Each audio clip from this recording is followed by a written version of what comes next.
Welcome back, everyone. Before we dive in, be sure to drop your thoughts, feelings, and lessons in the comments below. Like the video and subscribe so you never miss stories like this. Let's get into it. The cruel thing my wife did was sit there while her father insulted my family name. And then she quietly entertained his plan to erase it from our son's life like it was a reasonable compromise. Here's how it happened. I'm Adrian Cole, a black man raised in Prince George's County, Maryland, where people might not have money, but they have pride and they have memories. In my family, your name is not a decoration, it is a record. It holds the stories you don't put on social media. The overtime, the second jobs, the evictions you survived, the promises you kept when nobody was watching. My father taught me that a man's calm is not weakness. And my mother taught me that dignity is something you guard like you guard a child. I met my wife, Vanessa Whitfield, at a community fundraiser in Largo. She worked in property management, polished and organized, the kind of person who always had gum in her purse and a backup plan in her head. I was running operations for a regional logistics company in Landover, the kind of job where you learn to solve problems quietly and keep your voice steady when everyone else panics. Vanessa told me she liked stability. I believed her. We dated for 2 years, got married in Upper Marlboro, and moved into a townhouse in Bowie that felt like proof we were building something lasting. The first sign of trouble wasn't a dramatic blow-up. It was a pattern. Vanessa's father, Raymond Whitfield, always positioned himself like the head of our table, even when he was a guest. He talked over me the way certain men do when they think their suit makes them the authority. He had money, connections, and a deep belief that love was a hierarchy. At first, I told myself he just needed time. A lot of families have a gatekeeper. I thought if I stayed respectful, he would eventually relax and see that I wasn't trying to take anything from them. Raymond didn't relax. He escalated, but in small ways that were easy for Vanessa to dismiss. He would forget my name and call me Aaron or Andre and then smile like it was a joke. He would ask what I did for work, then stare blankly when I answered like operations meant nothing unless it came with a fancy title. He'd mention his friends who were attorneys and developers, then look at me like I was a contractor he hadn't paid yet. Vanessa would squeeze my hand under the table, but she never corrected him out loud. The real issue wasn't Raymond alone. It was Vanessa's relationship with his approval. When Raymond spoke, Vanessa became smaller, softer, eager. She was a grown woman who handled tenants, budgets, deadlines. But around her father, she moved like she was still 12, still auditioning for praise. I understood loyalty. I respected my family. But I didn't respect a marriage where my role was to absorb disrespect so someone else could keep peace. I tried to talk to Vanessa about it one night after a dinner in Bowie, where her father had made another joke at my expense. She told me I was reading too much into it. Then we had our son, Jordan, and something in Raymond sharpened. It was like the baby wasn't just a child. It was a legacy vehicle Raymond wanted to drive. Jordan had my eyes and Vanessa's smile. He was quiet, observant, the kind of kid who watched adults before he spoke. The first time Raymond held him, he didn't say, "He's beautiful," or "He's healthy." He said, "He's a Whitfield if you raise him right." I laughed politely because I didn't want to start a fight over a comment. But I felt it like a hand closing around something that wasn't his. Over the next year, Raymond's visits became inspections. He walked through our living room like he was evaluating the furniture.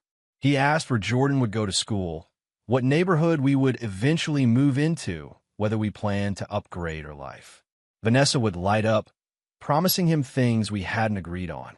When I'd challenge it later, privately, she'd say, "He's just talking," or "It's not that serious." But it always became serious when Raymond wanted something. And the moment I pushed back, Vanessa acted like I was the one causing drama. The Sunday everything broke happened at a house in Bowie that was full of food and people and 4 smiles. Vanessa invited her parents for dinner, plus her aunt and 2 cousins. I made ribs, mac and cheese, greens, cornbread, the kind of meal my mother taught me to cook because hospitality is how we show love. Jordan was at the table with crayons, drawing cars. Vanessa wore a soft yellow dress, moving around the kitchen like she wanted the night to go perfectly. Raymond came in loud, kissing Vanessa's cheek, calling Jordan my boy, then shaking my hand like he was doing me a favor. At first, it was normal conversation, work, traffic, school zones. Then Raymond's tone shifted, casual like he was discussing weather. He asked, "So what last name are you putting on Jordan's school documents?" "Cole." He said my last name slowly, like it was unfamiliar. I told him yes. "Cole. Same as mine." Raymond leaned back in his chair and smiled at the ceiling, like he was waiting for laughter. "That name doesn't open doors," he said.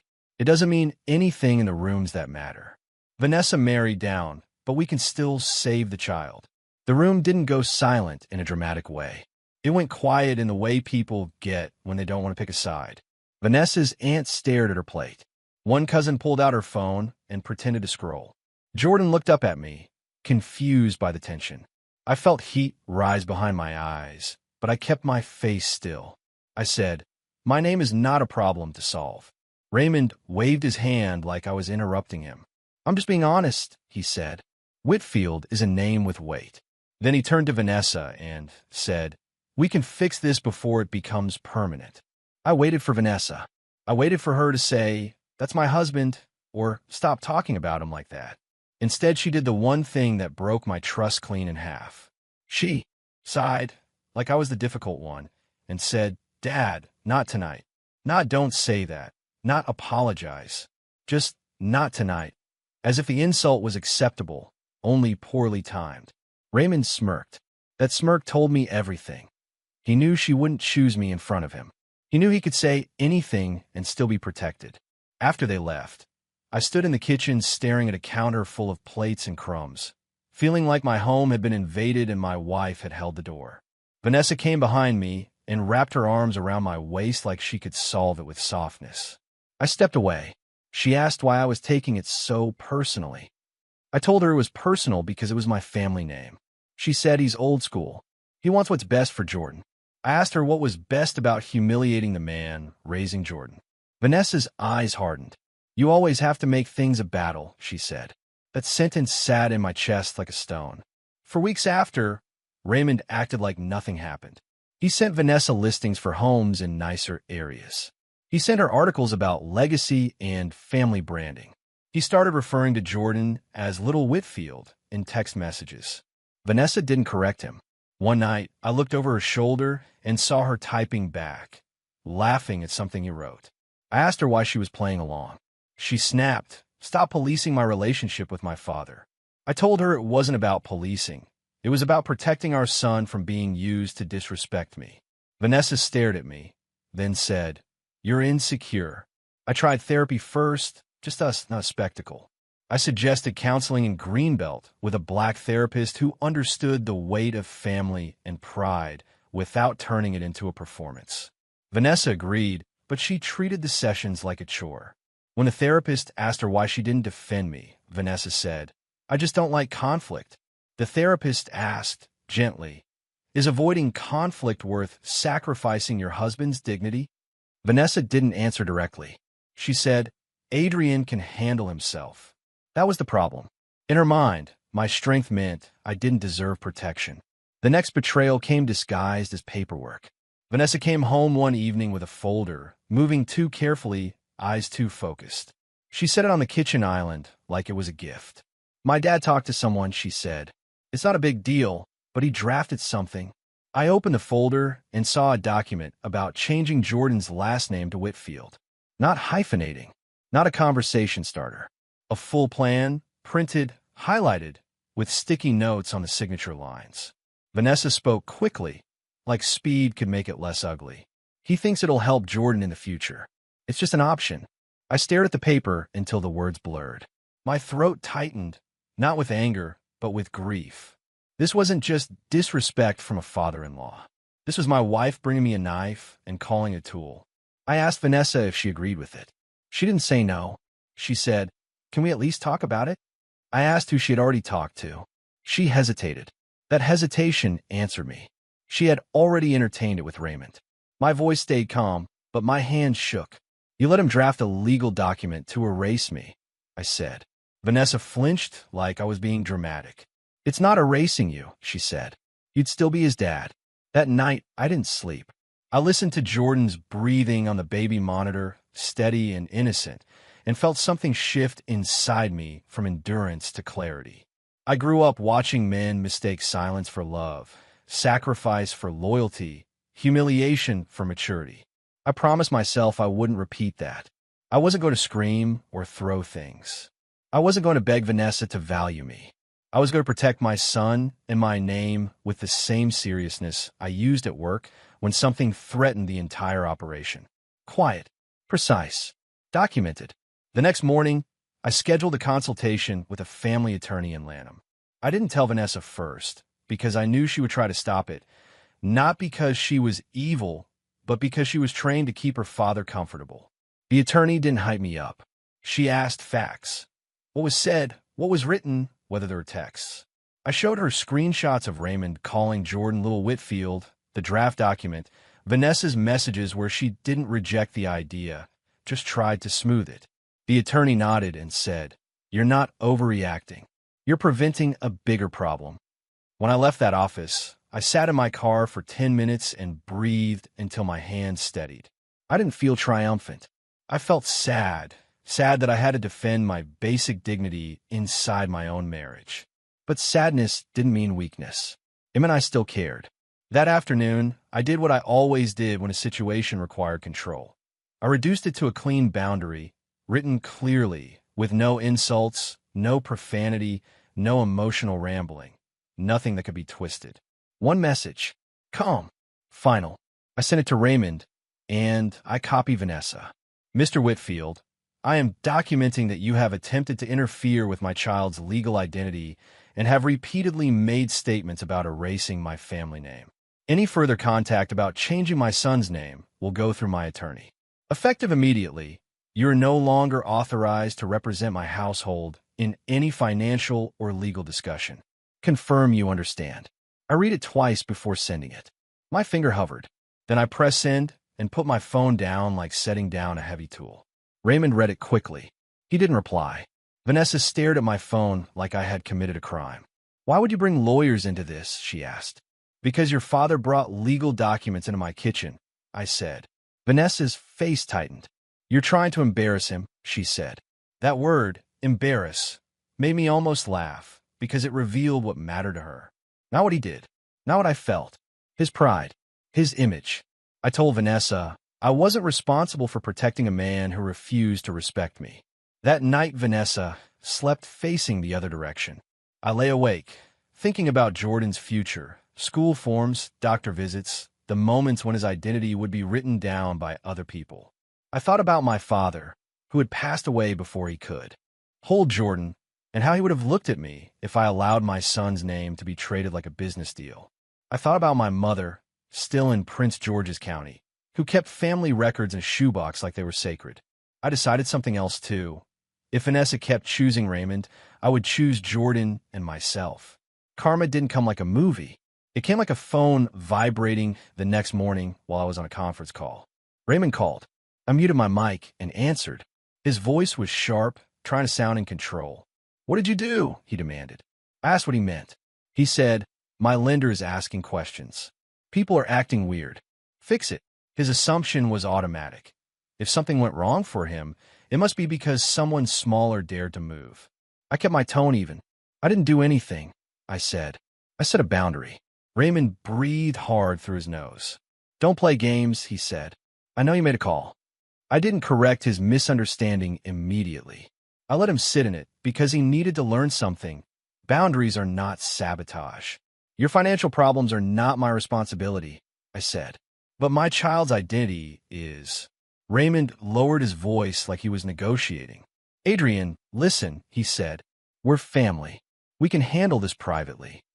I almost told him, "We were family when you insulted my name, too." Instead, I said, "If you contact Vanessa again about Jordan's last name, my attorney will respond." Raymond went quiet. Then he asked, "Who's your attorney?" That was the first time I heard uncertainty in him. What happened on Raymond's side was simple and realistic. When someone receives a legal notice, especially one involving interference with a child's legal identity, institutions become cautious. My attorney had sent a basic, professional inquiry that morning, not accusing Raymond of crimes, just demanding he cease contact and stop attempting to influence legal decisions about Jordan. It wasn't dramatic. It was clean. And because Raymond was in the middle of trying to close a property deal in Washington, D.C., anything that looked like potential liability made people slow down. Lenders don't care about arrogance. They care about risk. Raymond couldn't bully risk into disappearing.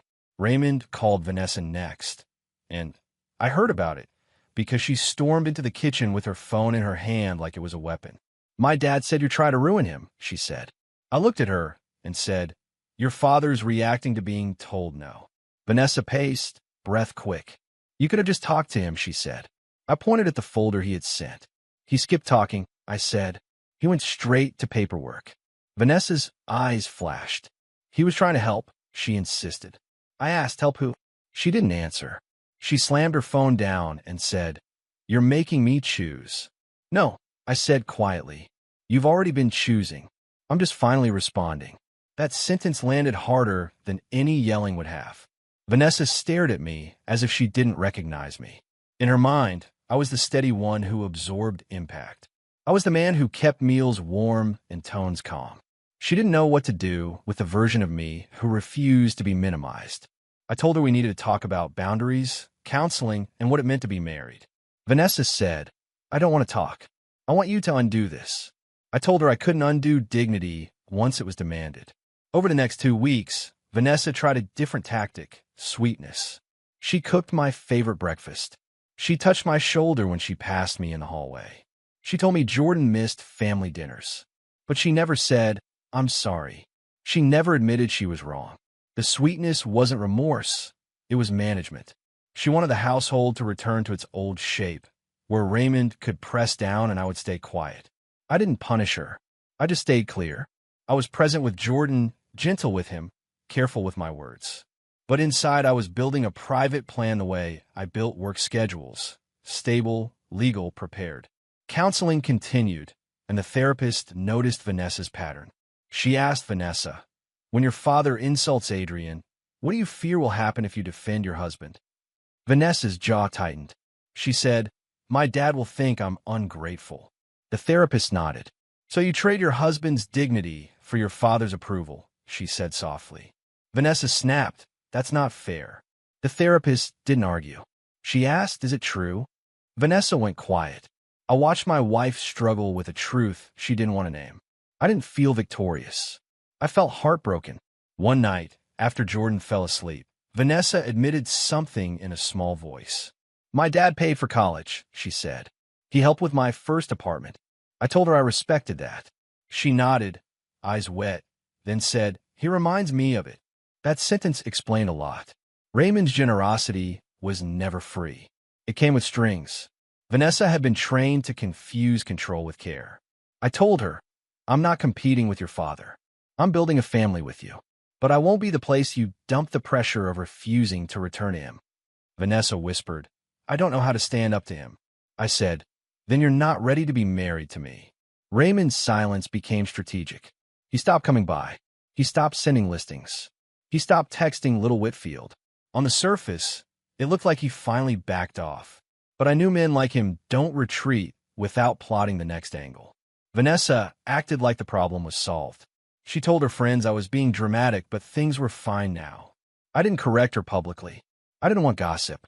I wanted legal stability and emotional safety for Jordan. I started documenting everything more carefully, dates, messages, conversations. Not because I wanted war, but because I refused to be unprepared if Raymond tried again. The quiet lasted until a family event in Washington, D.C., at Vanessa's cousin's graduation dinner. Raymond showed up in a tailored suit, smiling too wide, acting like he had always respected me. He shook my hand firmly, looked me in the eye, and said, "Adrian." Correct name, clear voice. It was a performance for the room. Vanessa exhaled with relief, like the tension was gone. But as the night went on, Raymond made subtle comments about legacy, about what kind of men lead, about names that carry. He never apologized. He never acknowledged what he had done.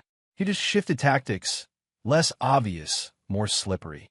After dinner, as we were leaving, Raymond pulled Vanessa aside and spoke low. I watched her face change, tighten, then soften.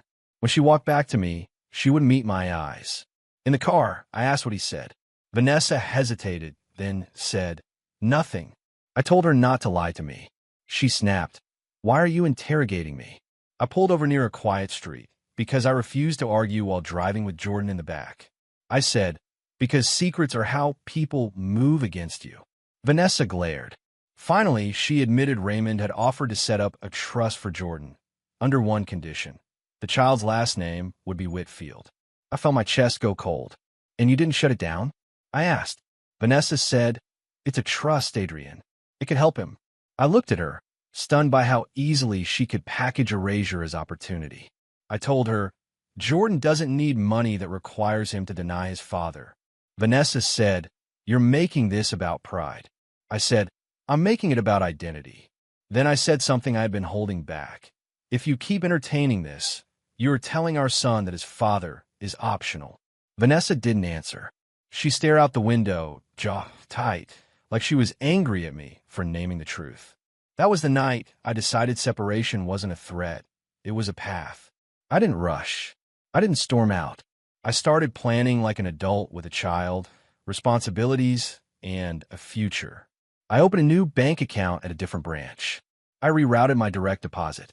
I listed my monthly expenses. I checked the lease terms. I asked my attorney about custody arrangements in Maryland and what documentation mattered. I took pictures of Jordan's room, his routines, his school notes, proof that I was actively parenting. I wasn't trying to take Jordan away from Vanessa.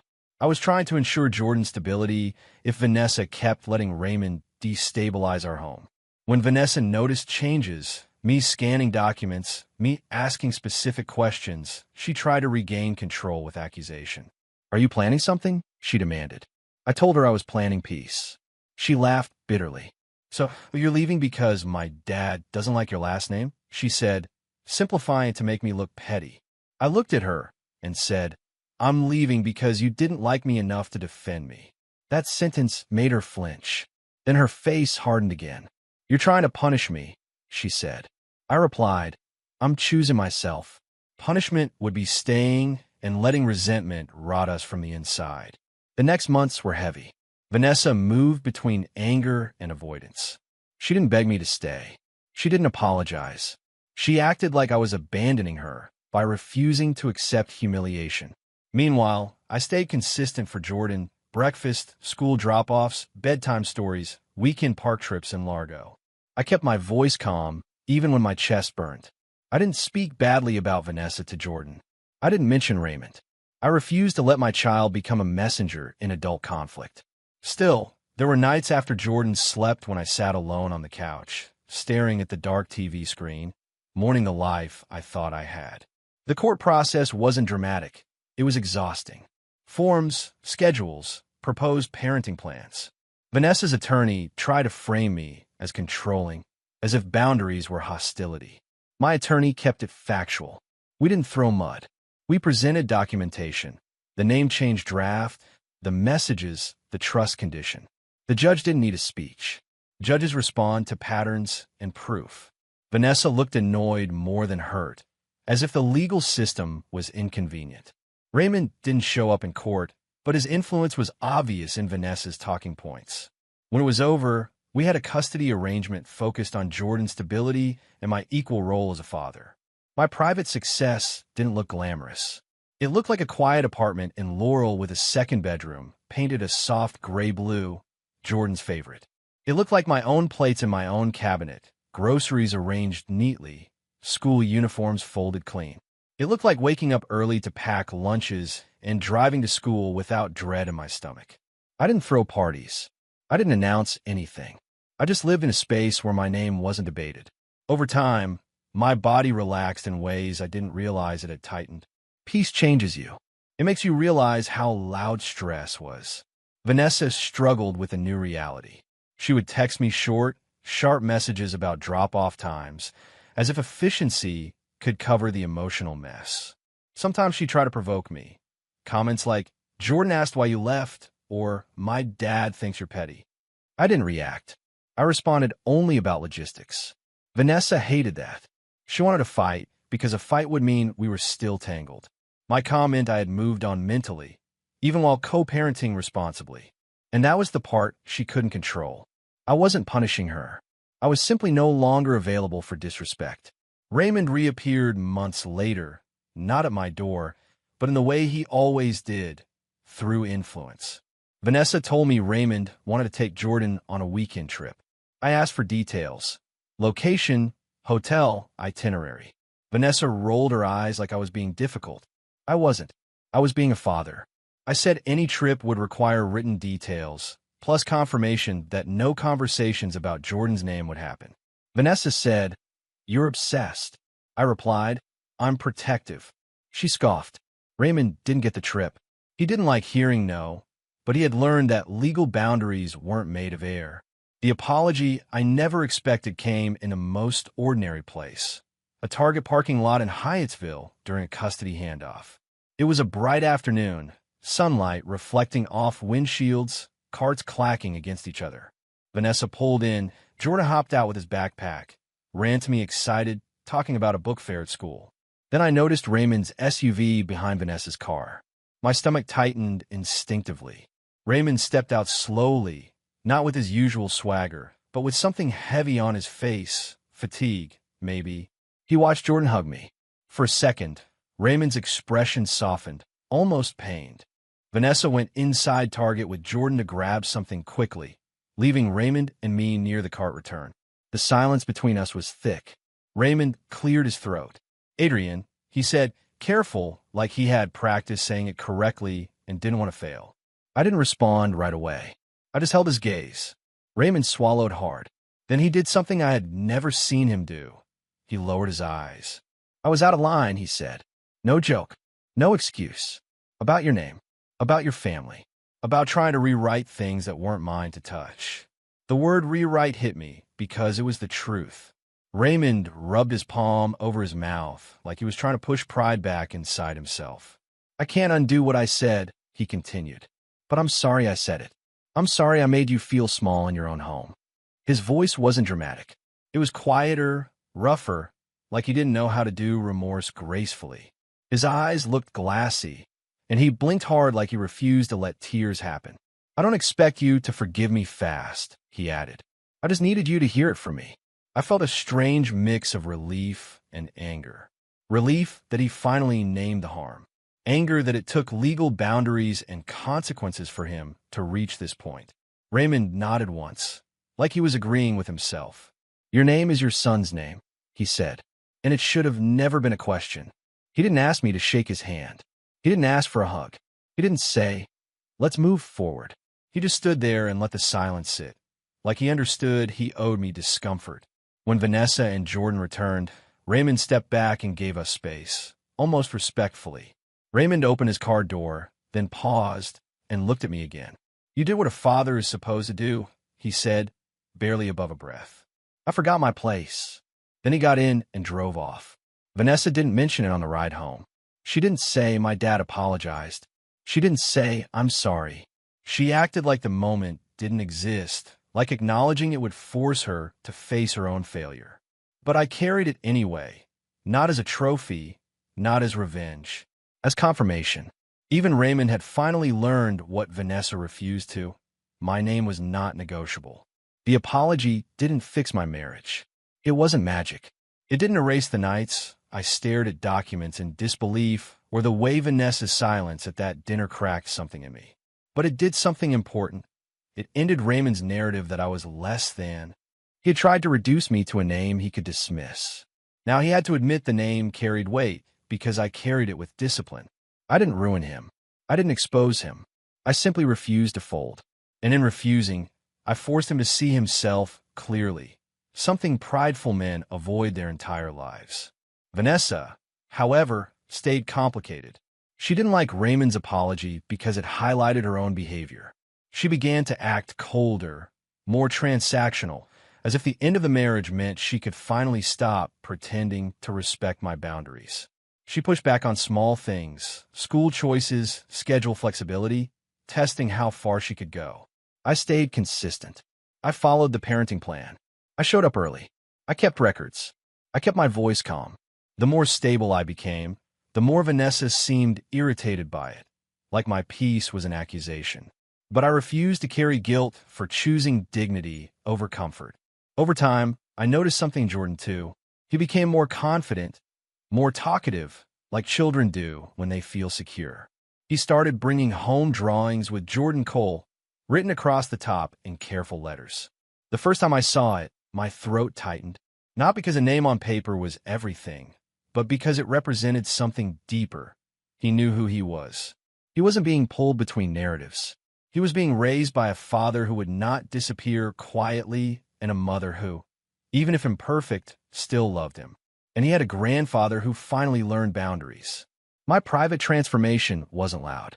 It looked like promotions earned through competence, not through politics. It looked like finishing my bachelor's degree at night, one class at a time, because I wanted Jordan to grow up seeing follow through. It looked like building savings, paying down debt, and setting up a simple college fund under Jordan's full legal name. It looked like refusing to date recklessly just to prove I was fine. I was fine because I was stable, because I was present, because I was no longer living under constant disrespect. People sometimes confuse quiet with weak, but quiet is where real rebuilding happens.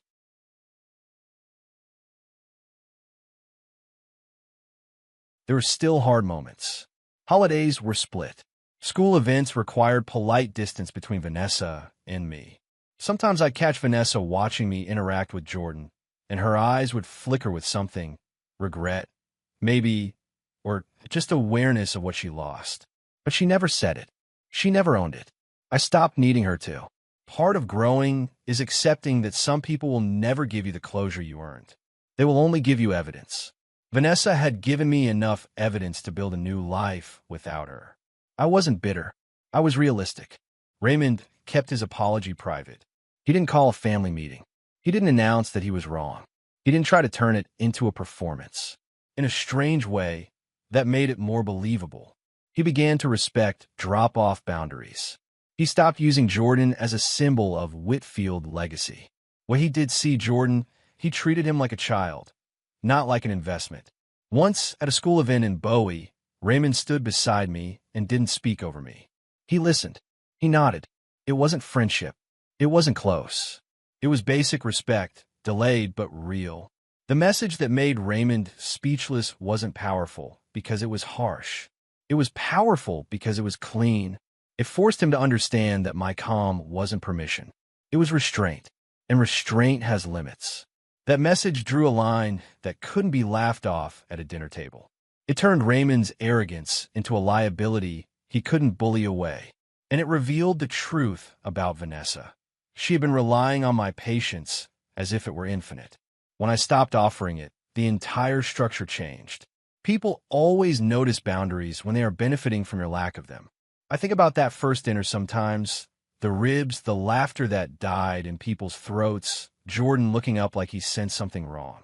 I remember the exact moment Vanessa said, "Dad, not tonight," instead of defending me. That moment is why I'll never pretend endurance equals love again. Love is protection. Love is loyalty out loud. Love is choosing your spouse in the room where it counts, not apologizing privately afterward. Vanessa didn't do that.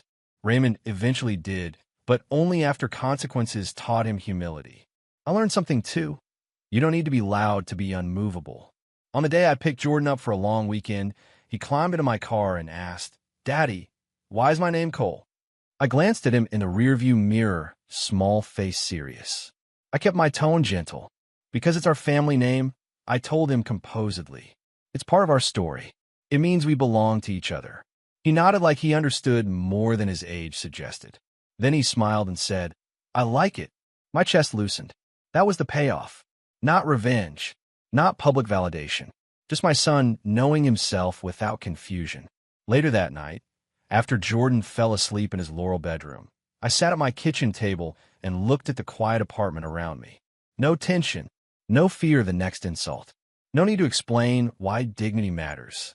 I thought about my father and wished he could see this version of me. Steady, clear, unbothered by other people's arrogance. I thought about my mother and knew she would smile at the way I had protected our name without violence, without spectacle, without losing myself. This is what success looks like when you keep it private. A stable home, a present father, and a life no one else gets to rename. Raymond never became a perfect man. Vanessa never became the wife I needed. But karma still landed in a way that felt honest. The man who tried to erase me had to apologize to me, quietly, with no audience to impress. And the woman who let him do it had to live with the reality that I could not be controlled by guilt or tradition. I didn't win by humiliating anyone. I won by refusing to accept humiliation as the cost of love. One message drew the line. The next day proved that my name had weight. And every day after that, I carried it forward, peacefully, successfully, and on my own terms. If you respect quiet strength and clean boundaries, subscribe. These stories are for people who move smart, not loud. And share this with a father who's building stability without begging for respect. The end.